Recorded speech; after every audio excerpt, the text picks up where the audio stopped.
താൻ തിരഞ്ഞെടുത്ത അപ്പോസ്തലന്മാർക്ക് പരിശുദ്ധാത്മാവ് വഴി കൽപ്പന നൽകിയതിനു ശേഷം സ്വർഗത്തിലേക്ക് സമ്മോഹിക്കപ്പെട്ട ദിവസം വരെ പ്രവർത്തിക്കുകയും പഠിപ്പിക്കുകയും ചെയ്ത എല്ലാ കാര്യങ്ങളെയും കുറിച്ച് ആദ്യ ഗ്രന്ഥത്തിൽ ഞാൻ എഴുതിയിട്ടുണ്ടല്ലോ.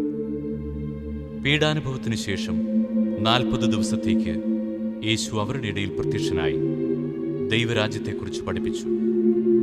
അങ്ങനെ അവൻ അവർക്ക് വേണ്ടത്ര തെളിവുകൾ നൽകിക്കൊണ്ട് ജീവിക്കുന്നവനായി പ്രത്യക്ഷപ്പെട്ടു.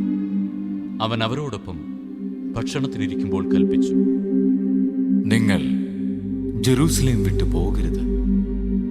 എന്നിൽ നിന്ന് നിങ്ങൾ കേട്ട പിതാവിൻ്റെ വാഗ്ദാനം കാത്തിരിക്കുവിൻ. എന്തെന്നാൽ യോഹന്നാൻ വെള്ളം കൊണ്ട് സ്നാനം നൽകി, നിങ്ങളാകട്ടെ ഏറെ താമസിയാതെ പരിശുദ്ധാത്മാവിനാൽ സ്നാനമേൽക്കും.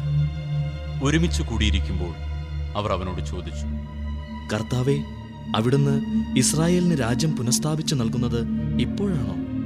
അവൻ പറഞ്ഞു, പിതാവ് സ്വന്തം അധികാരത്താൽ നിശ്ചയിച്ചുറപ്പിച്ചിട്ടുള്ള സമയമോ കാലമോ നിങ്ങൾ അറിയേണ്ട കാര്യമല്ല.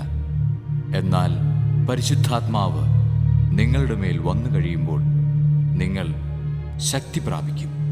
ജെറൂസലേമിലും യൂദയ മുഴുവനിലും സമരിയായിലും ഭൂമിയുടെ അതിർത്തികൾ വരെയും നിങ്ങൾ എനിക്ക് സാക്ഷികളായിരിക്കുകയും ചെയ്യും.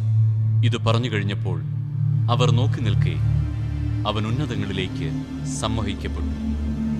ഒരു മേഘം വന്ന് അവനെ അവരുടെ ദൃഷ്ടിയിൽ നിന്ന് മറച്ചു. അവൻ ആകാശത്തിലേക്ക് പോകുന്നത് അവർ നോക്കി നിൽക്കുമ്പോൾ വെള്ളവസ്ത്രം ധരിച്ച 2 പേർ അവരുടെ മുൻപിൽ പ്രത്യക്ഷപ്പെട്ടു പറഞ്ഞു, അല്ലയോ ഗലീലിയരേ, നിങ്ങൾ ആകാശത്തിലേക്ക് നോക്കി നിൽക്കുന്നതെന്ത്? നിങ്ങളിൽ നിന്ന് സ്വർഗത്തിലേക്ക് സംവഹിക്കപ്പെട്ട യേശു സ്വർഗത്തിലേക്ക് പോകുന്നതായി നിങ്ങൾ കണ്ടതുപോലെ തന്നെ തിരിച്ചു വരും. അവർ ഒലിവുമലയിൽ നിന്ന് ജെറുസലേമിലേക്ക് മടങ്ങിപ്പോയി.